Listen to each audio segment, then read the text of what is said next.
Hello everyone and welcome back to the Ryan Retro channel.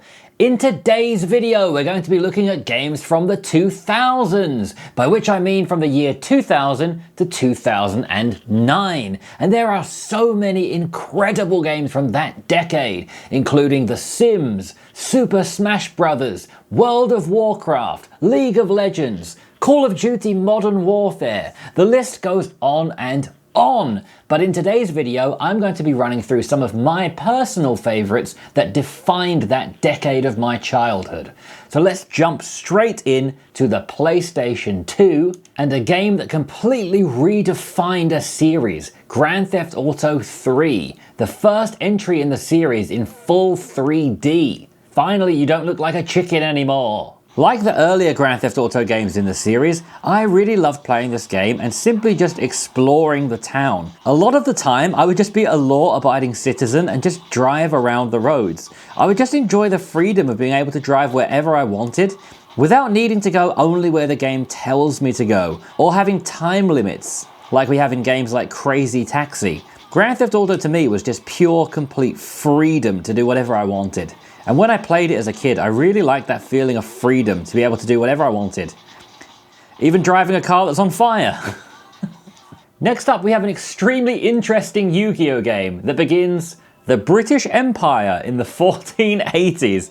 This is Yu-Gi-Oh! The Duelist of the Roses, and it begins with a little history lesson about Old England. I'll skip through this quickly and just give you a very brief overview. The War of the Roses was a fight for the English throne between two families, the Lancasters with their red rose and the Yorks with their white rose. After lots of battles, lots of fighting, people changing allegiances and betraying each other, eventually Henry Tudor won the war and became king. And he then married a woman from the other side, and that unified the two sides. He then created the Tudor rose, which is a mixture of red and white, to symbolize that the two sides are now unified. So they all lived happily ever after, apart from those who died. So let's jump into the game now, and here we have this cloaked Egyptian figure who's apparently called Simon McMoran. Already so many memories from my childhood are flooding back looking at this. I remember thinking this game was so weird. We have a nice background of Stonehenge here as well. This is such an odd game when you consider it's based on a Japanese anime. We're going to play a practice duel because if I remember rightly, dueling this game is nothing like the modern Yu-Gi-Oh experience.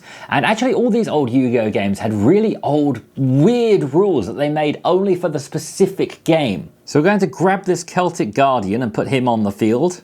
And apparently we're attacking a Blue Eyes White Dragon with that, and if you know anything about Yu-Gi-Oh, that's a horrendous idea. It's a really weird mashup of English history mixed with a kind of chess-style board game, and if I remember from my childhood, I think all the different squares of the board have different biomes, like forests and jungles that do different things as well. This is just a weird game. But on this topic, I'm going to show you an even worse Yu-Gi-Oh game. This is Yu-Gi-Oh! Forbidden Memories, and I have a love-hate relationship with this game because I put so many hours into it as a kid, but it is just horrendously difficult. It's actually one of the most difficult games of all time because it's completely RNG based and all of the enemies are grossly overpowered. Again, if you know anything about Yu-Gi-Oh! And how to play it, throw that out the window because this is completely different. In this game, you have to fuse together cards in your hand, and there is basically no reason why things fuse together. I think it might be technically related to the kind of monster they are, but you basically just have to use a lot of trial and error and then memorize which ones fused into what. So let's say I select these two bugs, Man-Eater Bug and Ganigumo.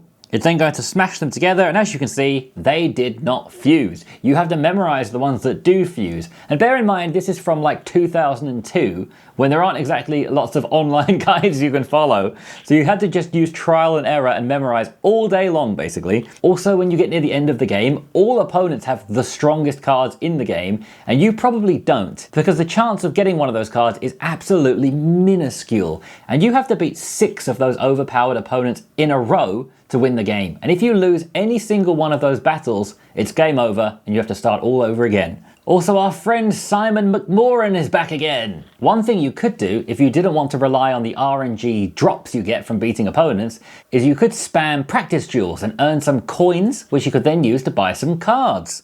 The problem is the most coins you can possibly get from a duel is 5. And when you unlock the good cards in the shop to buy, they cost somewhere from 1,000 to 1,000,000 points. So it's basically impossible. If you're ever interested in this game, check out speedruns of it because they are absolutely nuts. And you'll see that a lot of the speedrunners quit the game immediately when they see their opening deck because the run's just going to be impossible. So yeah, Yu-Gi-Oh! Forbidden Memories, an absolutely horrific game if you're trying to complete it, but I did really find it fun as a kid, so I do recommend giving it a go, even though you're probably going to lose.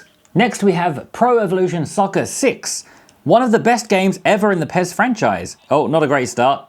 PES 6 and PES 2013 are probably the two best Pro Evolution Soccer games ever.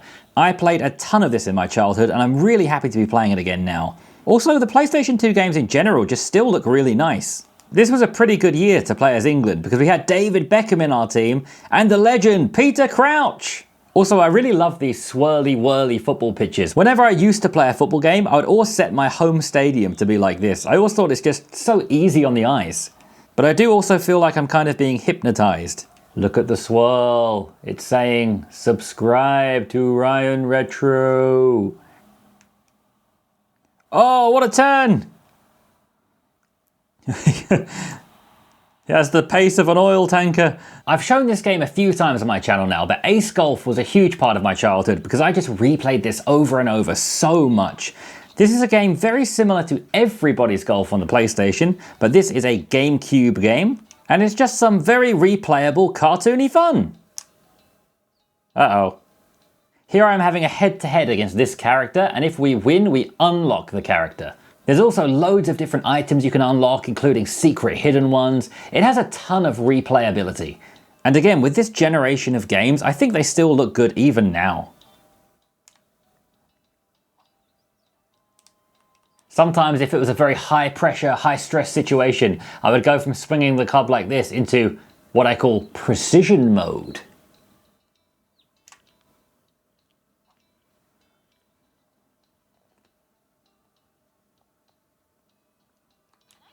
Nice.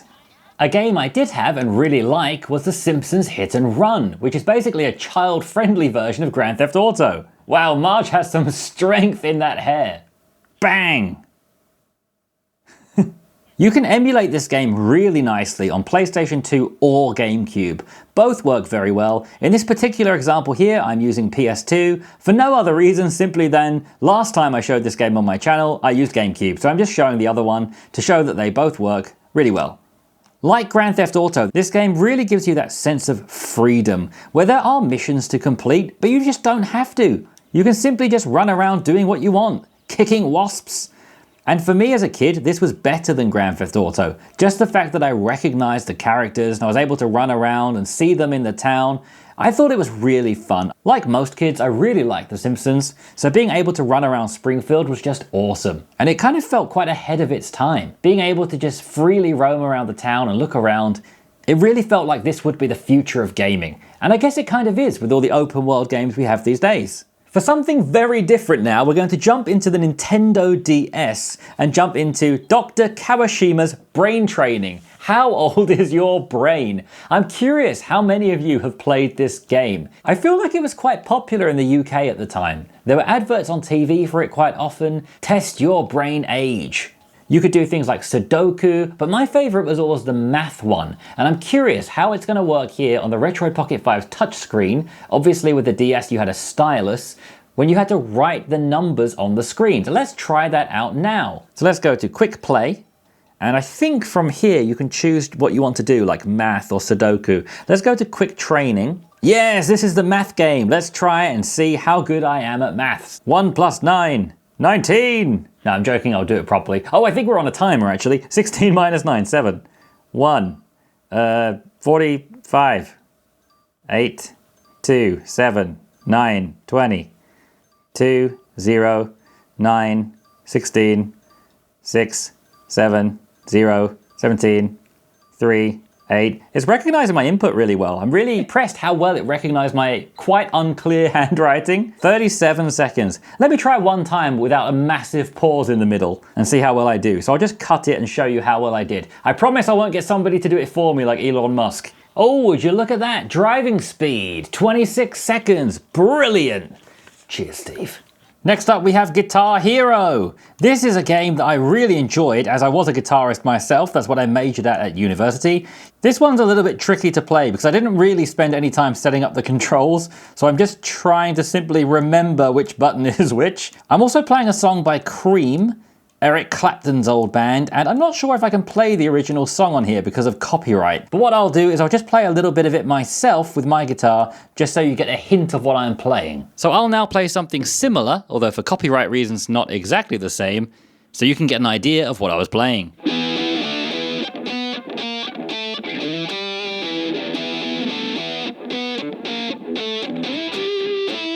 I enjoyed quite a lot of other games on the Wii as well, like Twilight Princess was one of the ones I enjoyed, and actually that's the only Zelda game I ever owned. I did have rental copies of Zelda games over the years, but the only one I actually purchased was Twilight Princess, and I really like that game, so I'd like to play it again soon. But for me, the absolute best Nintendo Wii game they ever made is Wii Sports, the one that came bundled with the console. It was just so fun. I remember having my whole family over at Christmas time when I got the Wii, and we were all doing the bowling together and having tennis tournaments. It's probably the most fun I've had as a family playing a video game ever. I don't think there's ever been a comparable experience. Usually you have just one or two people playing, co-op on the screen. But Wii Sports is a game where just absolutely everybody gets involved. The kids, the brothers, the sisters, the mums, the dads, the grandparents, everyone can just jump into Wii Sports and have fun. And it seems to be telling me the batteries in my Wii remote are running low, which is funny considering I don't even have a Wii remote. So I'll just quickly go into the settings and change the profile. And while I'm on this, I have been getting a lot of comments asking me about how to set up Wii controllers. So I probably will go into this a little bit more later. I'm considering making a dedicated Wii input control video in the next week or so. Unplug the extension controller connected to the remote. So what we're going to have to do in that case is go into the settings and just get rid of the nunchuck. Wii input, choose the little cog, and here we have extension and it's set to nunchuck. We're going to just change that to none because on the original game you didn't use a nunchuck with this. Now we can play, and as you can see with the motion controls, we're not really able to do much. As I'm moving around, nothing I do is really moving the arm of the character on screen. So I've set up a new profile for this, which I think I just called Moat for now because I was quite lazy with naming it. Now you should see as I move the left stick, we are able to move the ball back and forth, but it's quite hard to time it right compared to physically holding a controller. So I will try this, but as you will see, it's going to take me a few goes to actually get this right. So it does take me quite a while to get this right, but when you do get it right, it's so rewarding. It feels so good when it works because it's so hard to get it working. There we go. Now we're bowling. That's a beautiful spare. So over the next few days, when I finish this current series, I will look into Wii control support and I will let you guys know how to set it up well. On this channel before, I've quite often showed one of my favorite Yu-Gi-Oh games ever, Yu-Gi-Oh! GX Tag Force, which was also released in the 2000s on the PSP. I loved playing this on my PSP. It was probably the game I played the most. But as I have showed this quite a few times on the channel already, I'm instead going to show you a much weirder Yu-Gi-Oh game. And this video is kind of devolving into just really weird Yu-Gi-Oh games, isn't it? But I promise this is the last one. This is Yu-Gi-Oh! Dungeon Dice Monsters on the Game Boy Advance. Probably Yu-Gi-Oh's first attempt at a spin-off series. They even heavily incorporated it into a storyline on the anime. I actually bought some Dungeon Dice Monsters memorabilia, some from America and some from Japan. I imported them into the UK, thinking it was going to be some really cool, huge game, and it just never took off at all. So let's jump into a tournament competition. I don't remember anything about this game whatsoever, but I did really like it as a kid, so, maybe the knowledge is somewhere in me old noggin. Oh, this is very familiar, the Die Master. Bit of an unfortunate name. Oh, so many memories are flooding back to me. I don't remember what any of these things are, but I really liked this as a kid. I thought this was such a cool concept. So we give different crests to our monsters, attacking, moving, etc., which I assume does something. We then roll the dice. And I was really into this as a kid. I thought this was just extremely cool. And as this is a GBA game, I definitely have to install it on this tonight before I forget. And I do have an upcoming video on this soon, where I'm going to jump into how I'm turning this into the GBA of my dreams. So watch out for that, because I think this is a really underrated device. So it's our turn, and it doesn't seem like I'm really able to do anything. Maybe my dice roll wasn't really good enough. The one thing I do remember is that you have to kind of build your way over to your opponent's monsters and over to your opponent to attack him. Because I had these toys as a kid and they were little dice, but the dice opened up into various kind of Tetris-like shapes. It was honestly pretty cool, and I'm still mortified it never took off. Maybe if any of you guys here were into Dungeon Dice Monsters as a kid as well, we can start our own little tournament. That would be quite fun. Here we go. So he's going to play the card down like this. And actually, it's not a card at all. It's a dice. I'll try again. I will go for a baby dragon and mystical elf. Two classic cards from the game. Let's roll the dice and see what we get. I got 2 level 1s this time, so I think this time I now can summon one of those level 1s. So let's go for Karibo, probably the quintessential Yu-Gi-Oh card. And I was trying to figure out how to change the shape, but instead I've just played it. That's fine. So you get the idea. We're going to try and build our way over here. So I'm going to skip ahead now to when we finally get to battle. We've now made contact with each other, so I'm going for a level 3 roll this time. Come on. I believe in the heart of the dice. So here's the enemy's beaver warrior, and here's my baby dragon, and let's fight. He chose to guard. Let's see what happens. Quite a decent animation considering it's an old Game Boy Advance game. Looks pretty good.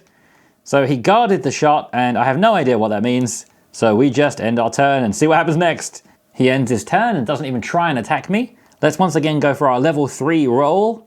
We keep getting attacks and defends, which I'm just going to completely assume means we're allowed to attack, but I have no idea what it actually means. Let's just attack him again and see what he does. And surprise, surprise, he guards again. Wow, fun game. And I think what we have to do is just make our way over to their Die Master and attack him directly. Similar to like how you do in the actual Yu-Gi-Oh game, but just worse.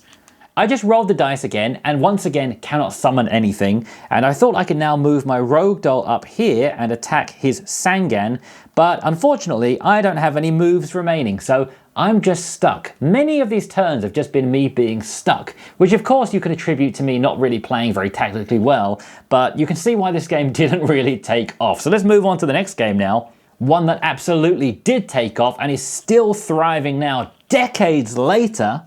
And that is Runescape. And I was shocked to find out there is now a native Android app for Runescape.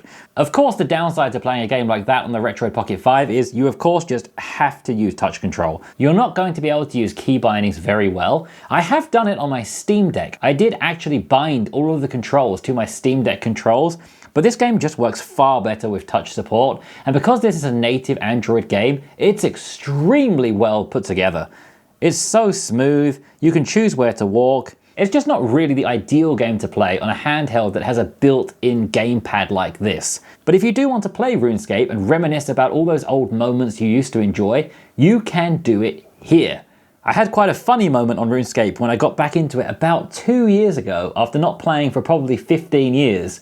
I was walking around in all of my armor, which was black with a gold trim, and somebody was just following me around, shouting in all capital letters, "Can I buy your pants? Can I buy your pants? Can I buy your pants?" Which I thought was really funny.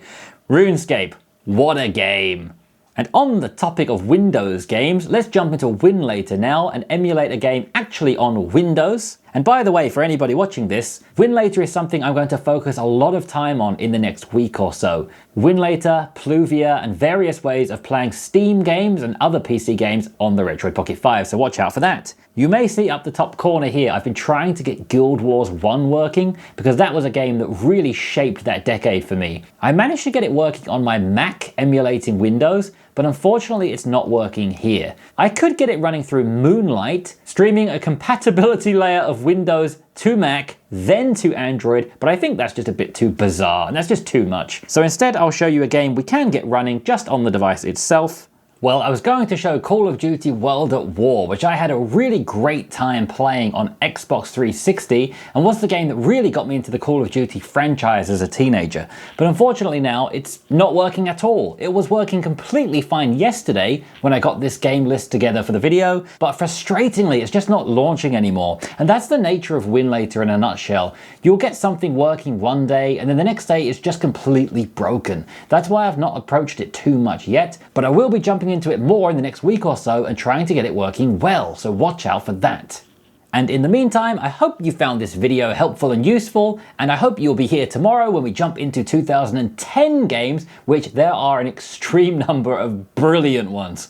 Please also like the video and subscribe if you didn't already, and if you'd like to buy your own Retroid Pocket 5, check out the official Retroid website using my affiliate link in the description.